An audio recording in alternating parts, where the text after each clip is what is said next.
Padre Fábio, eu ainda não consegui entender como as pessoas têm tanta fé. Afinal, na realidade, o que é ter fé? Vou às missas, participo das equipes de Nossa Senhora, rezo, evangelizo todos os dias, acredito na existência de Deus, mas não consigo ter essa fé que minha mãe tem, por exemplo. Por favor, me oriente sobre isso. Estou pecando contra Deus? Veja bem, gente, é interessante, às vezes nós temos uma tentação de pensar a nossa fé sempre na comparação. Eu sempre digo que comparação é um jeito muito ingrato de viver, ou de você até qualificar uma coisa. Qualificar uma realidade, por exemplo, comparando. É ingrato, porque às vezes aquela situação, ela não merece ser comparada. Ela é única. Tudo aquilo que nós comparamos corre o risco de criar injustiça dentro de nós, ou corre o risco de criar injustiça fora de nós. Comparar é um jeito estranho que nós temos de cometer injustiça. E eu sempre digo que nós, no momento que nós estamos falando de fé, nós não temos o direito de comparar ninguém a ninguém.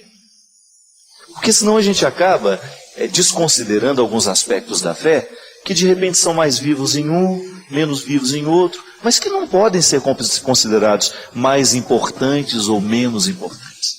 São aspectos diferentes. A psicologia nos ensina, né? Porque há três perspectivas da psicologia muito interessantes. Uma que considera que o ser humano, ele é fruto dos condicionamentos genéticos.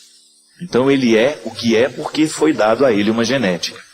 A outra linha de psicologia comportamental vai dizer que não, que ele é fruto do meio. Até tinha aquela célebre frase, né? Me dê uma criança e eu faço dela um intelectual ou um marginal. Então é aquela outra corrente que acredita que o ser humano é fruto do meio. E eu acho interessante que há uma terceira linha que diz assim: ele não é melhor nem pior, porque é geneticamente programado, né? Porque tem uma carga genética. Ele não é melhor nem pior, porque ele foi criado neste meio ou não foi naquele. Ele é diferente. Então ele não está determinado nem pela genética, nem pelo meio. Ele tem uma diferença. E a partir dessa diferença a pessoa é. A pessoa é o que ela é. Aí, gente, tem toda uma influência daquilo que eu recebi geneticamente, daquilo que eu recebi culturalmente. A fé nasce disso, minha gente. Eu acredito de acordo com o meio que me forneceu os instrumentais da minha fé. O que é fé? Fé é você ter a possibilidade de crer naquilo que você não vê. Porque se você vê, deixou de ser fé. Por isso que eu às vezes, eu questiono muito alguns modelos de religião, onde tudo é muito explicado, tudo é muito claro, tudo é muito limpo, tudo é muito justificado. Não. A fé, ela nasce justamente daquilo que a gente não consegue ver. Eu compreendo o amor, por exemplo, como uma forma de fé. Por que você ama aquela pessoa? Não sei. É uma pergunta ingrata, né? Não é assim? O amor não sobrevive de um não saber também? Ele sobrevive daquilo que eu sei, mas ele nos mantém um do lado do outro, é justamente por aquilo que a gente não sabe ainda sobre o outro. Isso é fé. Eu tenho fé em você. Isso é bonito, né? Você vai tomar um banho e você nunca pensa, será que tem um ácido nesse sabonete? Você não pensa. Você age a partir da boa fé. É aquilo que lhe faz acreditar que uma pessoa não prejudicou o seu sabonete. Ele não fez um atentado contra o seu sabonete. Isso é fé. Tudo é experiência de fé. Você está aqui dentro deste ato, você está com fé que as bases dele são sólidas. Não vai cair em cima da nossa cabeça. Você já imaginou se a gente começasse a duvidar de tudo? Você não entraria mais no supermercado porque eu acho que cai. Eu não me aproximo mais daquela pessoa porque eu acho que ela vai me trair. Não. Tudo é experiência de fé. Agora, como é que isso se manifesta diante do sagrado? Tudo isso se manifesta em fé sagrada a partir da experiência que a gente tem como pessoa. A grande injustiça é quando eu quero comparar a minha fé com a da minha mãe, por exemplo. Alguém poderia dizer, Padre Fábio, a sua mãe tem muito mais fé que você. Eu não concordo com isso. Porque a minha fé é diferente da minha mãe. Mas eu não posso dizer que uma fé é superior à outra. Tudo aquilo que a gente considera superior, gente, gera preconceito. gera racismo, não é assim? O racismo não sobrevive no mundo justamente porque umas pessoas se acham melhores que as outras. A mesma coisa acontece no horizonte da fé. Nós não temos o direito de ficar comparando a fé de ninguém. Então, cuidado. Não compare a sua com a dos outros e não permita que a sua seja comparada. Você tem um jeito específico de acreditar em Deus. Você tem um jeito específico de viver a sua experiência do sagrado. Pronto, ponto final. A experiência é sua. O jeito de ver, de interpretar, de sentir este Deus é seu. Ele não pode ser comparado, porque senão você começa a viver aquela coisa, eu sou melhor ou eu sou pior. E na verdade nós não precisamos nem de gente que se sinta melhor, nem de gente que se sinta pior. Aliás, eu acho que os problemas do mundo seriam resolvidos no dia em que a gente colocasse essas questões diante dos nossos olhos. Você não é pior nem é melhor, só é diferente. A tolerância religiosa nasce disso. Eu não posso me sentir melhor do que você. Tanto é que há um teólogo que eu gosto muito, ele sempre diz assim: toda religião tem o direito de viver o seu Antigo Testamento. Você que já vive, por exemplo, você que é cristão, que já está dentro do Novo Testamento, você corre o risco de olhar para o Antigo e falar assim: nossa Senhora, nós somos muito melhores do que eles. Só que tem gente que ainda está no Antigo Testamento. E nós não temos o direito de olhar para o contexto deles e dizer que nós somos melhores, não. Da mesma forma como eu não tenho o direito de olhar para uma pessoa, de repente, que não tem estudado teologia nenhuma, e dizer que ela não tem fé, porque eu sei um pouco mais do que ela, não. A fé não pode ser comparada. Fé é uma experiência particular, única. Mesmo que essa fé seja universal, ela vai se manifestar de maneira muito particular nas pessoas. Então a gente é muito injusto cada vez que a gente compara. Isso é até bom, porque cria uma humildade dentro de nós, né? Eu não sou melhor que ninguém, ninguém é melhor do que eu, nós somos apenas diferentes. Uma primeira pessoa fala aqui a respeito da síndrome do pânico que eu tive. Meu nome é Lucéia, sou de Goiatuba, interior de Goiás. Acompanho muito o senhor nos programas de direção espiritual e quando não assisto, vejo no YouTube. E isso tem me ajudado muito, pois desde janeiro eu estou em tratamento devido a uma depressão com transtorno de ansiedade e ainda sofro muito porque dentro de mim existem coisas muito mal resolvidas. Quando o Senhor passou pela síndrome do pânico, me mostrou o quanto devemos lutar e nunca desistir. E é isso que eu venho fazendo, sempre acompanhando o Senhor. E vivendo um dia de cada vez. Passei a buscar a Deus e se não fosse Ele, talvez eu não estaria mais aqui. Um grande abraço. Lucéia, muito obrigado pela sua partilha, pela oportunidade que a gente tem de refletir essa questão. Eu sempre que posso eu trago aqui. A depressão é uma doença muito grave, muito séria. Ela, às vezes, considerada por muitos como uma frescura, né? E não. Nós temos, e você mesma disse, esses desconfortos da alma, eles nos agridem muito. E não é fácil lidar com eles. Mas é bom você perceber, eu vi que você está muito atenta a isso, pelo que você escreveu, que você identifica que existem coisas que estão mal resolvidas na sua vida. Esse é o ponto de partida. Às vezes a depressão é apenas uma consequência de uma vida que está sendo mal vivida. E não adianta tomar o remédio só. Se você não mexe na causa, o remédio vai tratar o sintoma e você vai ficar eternamente dependendo daquele remédio porque você não agiu na causa. E o agir na causa não depende de remédios, depende da nossa vontade. O remédio é muito importante para nos estabilizar, para nos dar um conforto emocional, sobretudo quando nós vivemos a dor aguda.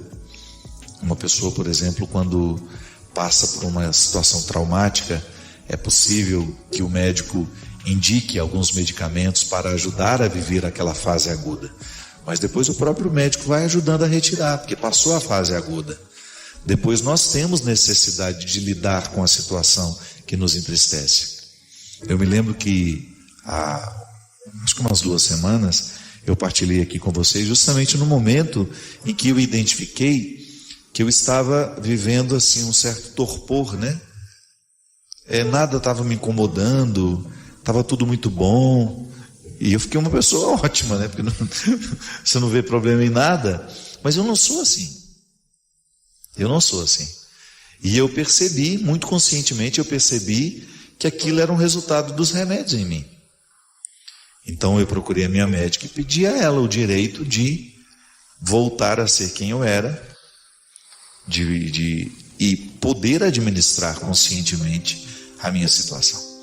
É claro que a síndrome do pânico é muito perigosa, ela pode levar à morte se a gente não cuidar. Então nessa fase aguda a gente precisa mesmo do medicamento. Mas depois, à medida em que a gente vai superando, nós temos o direito e a necessidade de começar a recrutar os nossos próprios recursos. Que o grande problema, minha gente, é quando nós não enfrentamos o problema que nos deprime. Que às vezes é uma estrutura de vida que não foi modificada, às vezes é um emprego em que você não está feliz, às vezes é um relacionamento que está lhe fazendo muito mal, e você não teve coragem de estabelecer uma nova forma de viver esse relacionamento. Às vezes é um estado de vida que está lhe fazendo mal. E se a gente não vai viver os enfrentamentos das situações que nos deprimem, que nos entristecem, o remédio só vai adiar a dor. E infelizmente é assim. Eu fico muito preocupado de ver como facilmente nós nos encaminhamos aos remédios e como nós temos, porque estamos muito facilmente sendo encaminhados aos remédios, a gente fica procrastinando, adiando o tocar naquelas feridas que é necessário para que elas sejam curadas. Então, Lucéia, eu fico muito feliz que você esteja consciente e de que, apesar do sofrimento emocional que você vive, você esteja encontrando aqui no nosso programa, ou seja, também nas minhas pregações no YouTube, nas minhas palavras que nem vão mais por mim, né, que outras pessoas levam, divulgam por aí, que você possa estar aí descobrindo uma força a mais para você poder seguir. Que é assim mesmo. Uma palavra, ela tem o mesmo efeito que um comprimido às vezes. Ela provoca dentro de nós um bem-estar, ela provoca uma esperança, e isso é muito bom. E nós não podemos desistir. Eu tenho uma amiga, uma família muito próxima a mim lá em Campina Grande, que desistiu na semana passada. Se matou, bebeu veneno na frente dos filhos. Uma situação tristíssima. Um desajuste emocional que já estava se avolumando, e de repente aconteceu. E isso nós sabemos que é muito comum. Muita gente desiste da vida. Eu não tenho medo de dizer, eu quis desistir em julho deste ano. O meu sofrimento era tão grande que eu tinha vontade de deixar de existir. Eu não sabia mais conviver com aquele sofrimento. Estava tão agudo dentro de mim que eu perdi a vontade de viver. Mas isso é temporário. Se a gente cuida, volto a dizer, a gente toma o remédio na hora certa, procura o profissional na hora certa, e depois você começa a encaminhar com terapias ocupacionais, mudança de hábito, mudança de alimentação.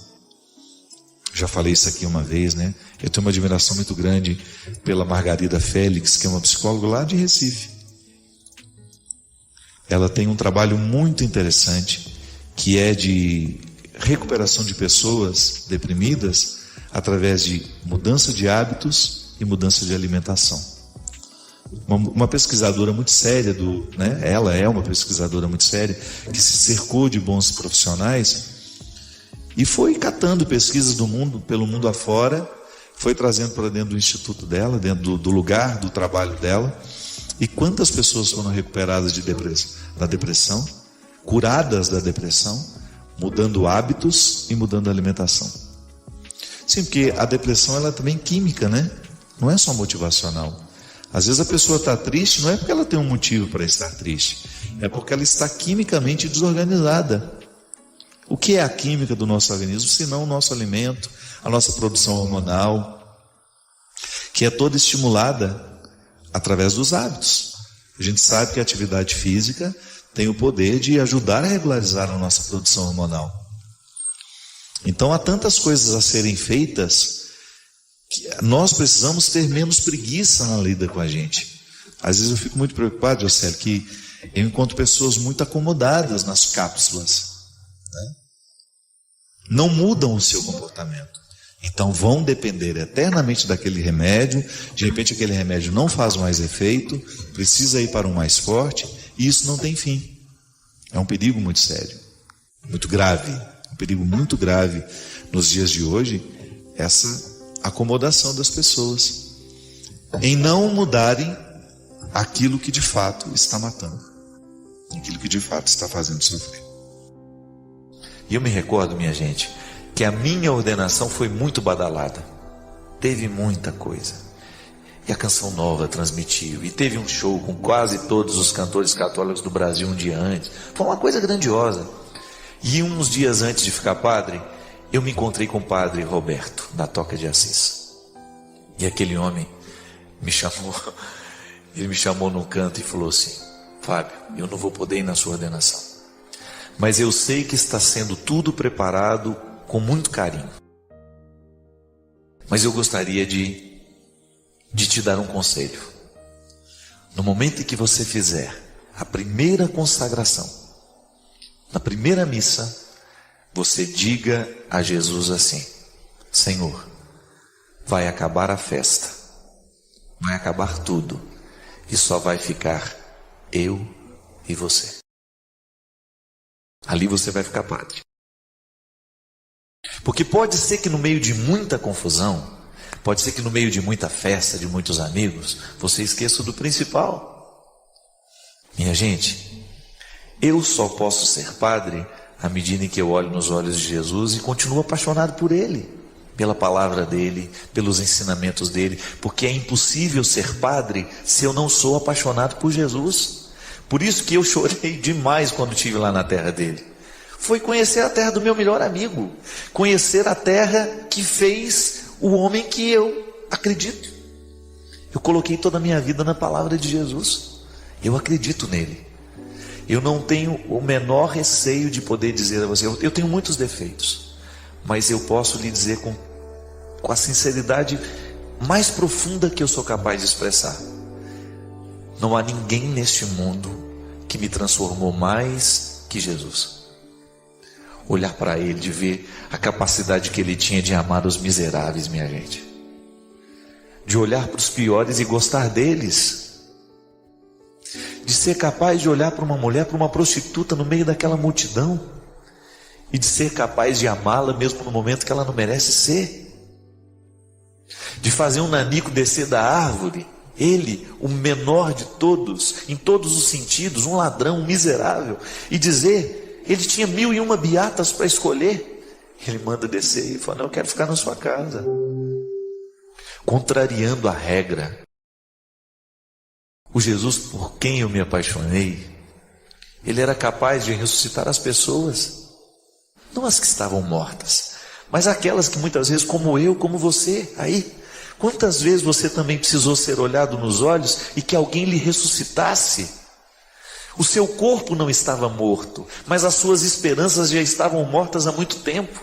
Oh meu Deus, quantas vezes eu fui olhado por Jesus através de amigos meus, de padres, amigos meus, que me fizeram acreditar que a vida ainda valia a pena. Padre Léo, quantas vezes o Padre Léo foi Jesus na minha vida? E eu só posso ser padre se eu continuar apaixonado por ele. Eu só posso ser padre se eu continuar orientado pela palavra de Jesus, mesmo que eu tenha todos os pecados mais vergonhosos do mundo. Não importa. Não importa quais são os pecados que você tem, não importa quais são os pecados que eu tenho. O importante é nós não perdermos os olhos daqueles que nos seduz, daquele que nos seduz. É Ele que nos faz mudar. É a mesma coisa, minha gente. Se eu não sou capaz de me apaixonar pela minha causa todos os dias, eu deixo de ser padre, mesmo que eu continue celebrando missa, mesmo que eu continue me vestindo como padre, mesmo que eu continue atendendo confissões, mesmo que os meus discos tragam lá Padre Fábio de Mello, eu corro risco de deixar de ser, mesmo que eu não anuncie, mesmo que eu não largue a batina. Eu vou deixar de ser padre no dia em que eu deixar de acreditar no no que Jesus fez em mim e no que Ele me proporciona fazer na sua vida como padre. A mesma coisa você. Eu não sei qual foi a escolha da sua vida, mas você deixa de ser esposa no dia que você perde o seu amor pelo marido. Você deixa de ser amigo no dia em que você perde o amor pelo seu amigo. O amor é o que dá a cola. O resto é hipocrisia. Outro dia me perguntaram: padre, você acha que aquela pessoa fez isso, fez aquilo, vai para o inferno? Quem sou eu para dizer? E Deus me livre, não quero nem dar um palpite nessa história. Porque eu tenho certeza que, em última instância, o que nos faz ficar do lado de Deus, o que faz com que Deus queira a gente do lado dele, é o tanto que a gente amou. É o tanto que a gente foi capaz de se doar por aquilo que é importante. Não são as formalidades da religião que nos salvam, não, gente. Formalidades da religião, qualquer pessoa hipócrita cumpre. A coisa mais fácil que tem é ser hipócrita. É você entrar na fila e você comungar, é você entrar na fila e você confessar, é você entrar na fila e você fazer, é levantar os braços do mesmo jeito que todo mundo. Desafio? Desafio é a gente viver na intimidade o amor de verdade. Quando a gente é capaz de sair de nós mesmos, quando a gente é capaz de reconhecer que errou, igual hoje. Hoje eu tive Quando a gente vai ficando cansado demais, a gente tem as explosões, né? Que são próprias de quem está muito cansado. Aí hoje eu fiquei irritadíssimo com uma pessoa que eu amo muito. E fala, aí eu xingo, eu sou horrível quando eu estou bravo. Perco a paciência fácil. Mas depois que passa, oh meu Deus, eu choro sobre a minha sabe? Sobre a minha fragilidade, sobre a minha fraqueza. Eu não tenho medo dela não. Choro. Porque a coisa mais triste para mim, do fundo do meu coração, mais uma vez quero dizer, quero usar da minha sinceridade de novo. O que me magoa mais nessa vida é saber que eu tirei o sono de alguém. Saber que eu fui grosseiro com alguém, saber que eu machuquei alguém. Por quê? Isso é o que mais me dói. Pode ser, eu posso estar coberto de razão. Se eu magoei, se eu disse uma palavra grosseira, pode ter certeza que depois eu fico destruído. Mas eu aprendi que na vida, a melhor forma que a gente tem de lidar com tudo isso é a gente assumir a fragilidade e depois consertar. Então não espero nada. Me deu a oportunidade, eu já quero pedir perdão. Ah, mas isso é hipocrisia. Não é não. É a gente saber lidar com o limite que tem, é a gente continuar apaixonado pela causa. Meu Deus do céu, eu prego o perdão o tempo todo, eu falo de misericórdia o tempo todo, porque se retira isso eu não tenho nem o que falar, minha gente. Se retirar a misericórdia de Deus na minha vida, eu não tenho o que anunciar, eu não tenho o que cantar, eu não tenho que falar nada. Porque o que mais me seduz em Deus é a sua capacidade de ser misericordioso. Aí eu pergunto para você, como é que eu vou conseguir ser padre? Como é que eu vou continuar na coerência deste amor de Deus por mim, se eu não sou capaz de pegar o telefone ou o rádio, sei lá o quê, e ligar para aquele que eu machuquei agora e pedir perdão? Como é que eu vou dar continuidade? Não tem como. Igual outro dia, eu estava lá em Arco Verde, e nós vivemos uma situação tão desagradável no início do show, mas tão desagradável, e eu fiquei com pena do povo que estava ali, porque o som estava horrível, gente. Era um som maravilhoso, mas sem alguém para pilotar o negócio. É um avião sem piloto. E aí eu saí do palco. Segunda música tentei, não dava, o negócio foi ficando irritado. Só que antes de sair, eu dei um esculacho no rapaz do som que estava ali do lado. E fui grosseiro mesmo. Eu estava cheio de razão. E disse tudo aquilo que era a base da minha razão naquela hora. Na hora que eu subi, voltei para o camarim, ainda xinguei mais um tempo lá depois. E foi me dando aquela tristeza, foi me dando aquele, né? Porque eu sou rápido, tanto para ficar bravo quanto para ficar calmo. E aí, na hora de subir para continuar o show, eu não tinha que pegar naquele microfone, não tinha mesmo. Eu não tinha como continuar, eu não tinha nem o que falar. Aí a primeira coisa que eu fiz, não estou contando isso para me vangloriar, estou contando para partilhar, que para mim é importante. Aí cheguei lá no rapaz do som, chamei ele, ele ficou até com a cara assim, né? Ficou, pronto, vai me dar outro esculacho antes de começar, né? Aí eu dei um abraço nele e falei assim, meu amigo, me perdoa, porque se você não me perdoar, eu não tenho como continuar o que eu vou fazer agora. Aí ele deu um sorriso para mim. Vai lá, rapaz, fica tranquilo. Ainda me bateu no ombro assim. Pronto. Minha gente, se a gente não conserta a coisa, nós não damos conta de continuar amando a nossa causa. Quantas vezes na sua vida as coisas não foram para frente porque você não foi capaz de, pelo amor à sua causa, você voltar lá e consertar o que precisava consertar? O casamento vai por água abaixo quando a gente não conserta as coisas na hora certa. A maternidade vai por água abaixo. A vida de padre vai por água abaixo. A vida de consagrado vai por água abaixo. Porque o amor à causa é justamente a tomada de atitude. A gente demonstra que ama à medida em que a nossa atitude tem uma coerência com aquilo que a gente diz que ama. Caso contrário, é hipocrisia. Volto a dizer, eu não sei qual é a sua religião, mas eu sei que toda religião tem preceito a cumprir. Nós temos que ir à missa todo domingo, nós temos que nos confessar de vez em quando, enfim. Eu não sei quais são os preceitos que o seu mestre espiritual lhe dá para você seguir. Agora uma coisa eu sei. Independente de quais sejam eles não podem nos salvar se eles não estiverem unidos à nossa capacidade de amar. Não adianta nada eu ir lá confessar os meus pecados, receber uma absolvição, se eu não mudo em relação ao pecado que eu contei. Ah, padre, eu roubei. Aí eu vou lá, rezo uma Ave Maria, está tudo certo? Não acredito mesmo nisso. A minha absolvição, ela virá, sabe como? Claro, no sacramento que recebo, mas sobretudo naquilo que devolvo do que roubei. Naquilo que conserto do que fiz de errado. Senão, é prática sem nenhuma repercussão dentro de nós. É prática infértil, igual o deserto lá da Galileia. O amor à causa é igualzinho à gota que fica sendo julgada o tempo todo. Aí a gente tem que se perguntar todos os dias: quais são as causas que eu ainda amo? Quais são as razões pelas quais eu ainda sou capaz de morrer? Quais são as causas sem as quais eu não sou capaz de dizer meu nome? Pronto, é simples. Você mesmo sabe. O que é causa pela qual você pode morrer hoje? Não morrer tirando a sua vida, mas dando o seu sangue, o seu esforço, a sua luta. Eu não vou desistir porque isso é o que eu amo, é isso que quero. Como o pai é capaz de deixar de beber, essa é a atitude que vale a pena na vida. Tudo mais corre o risco de ser hipocrisia, máscara na nossa cara. Máscara que cai com o tempo, assim como a maquiagem pode ser retirada. Nós não queremos a hipocrisia, mesmo que muitas vezes a gente esteja nela. Mesmo que muitas vezes nós sejamos indiferentes às nossas causas. Porque às vezes a nossa indiferença, ela é tão aguda dentro de nós mesmos. Nós não podemos ser indiferente àquilo que a gente ama. Os projetos que você tem, não seja indiferente a eles. Eles são a sua alma. Se você quiser descobrir uma forma bonita de entender o conceito de alma, alma é tudo aquilo que movimenta. O que é que na sua vida lhe movimenta? O que é que na sua vida não lhe deixa ficar parado?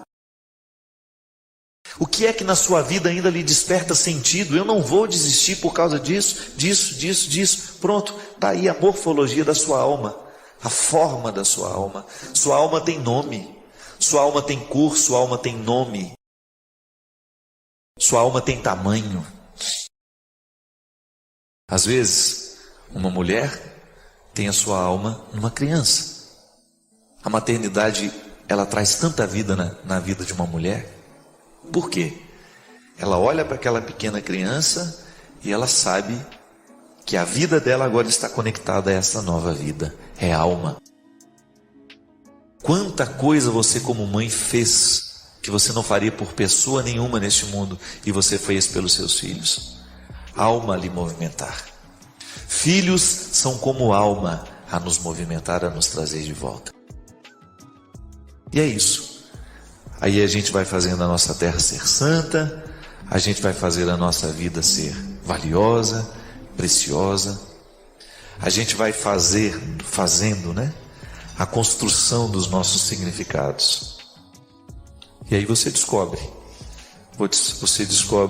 esse jeito bonito de se apaixonar, de você trazer diante dos seus olhos sempre a razão pela qual você não desiste.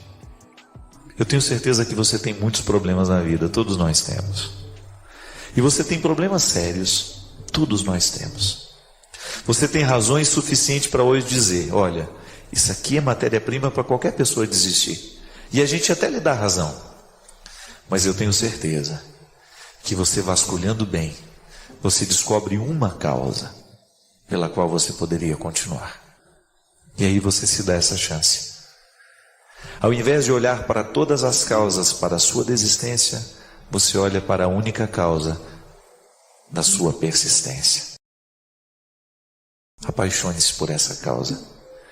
Não permita que a vida lhe faça esquecer de tudo isso. Ame cada detalhe desta causa e lute por ela enquanto for preciso. Porque o mais bonito não vai ser chegar até o final. É você identificar que no processo de hoje, mesmo que ainda não seja o fim, você já conseguiu sentir o sabor e a beleza desta causa.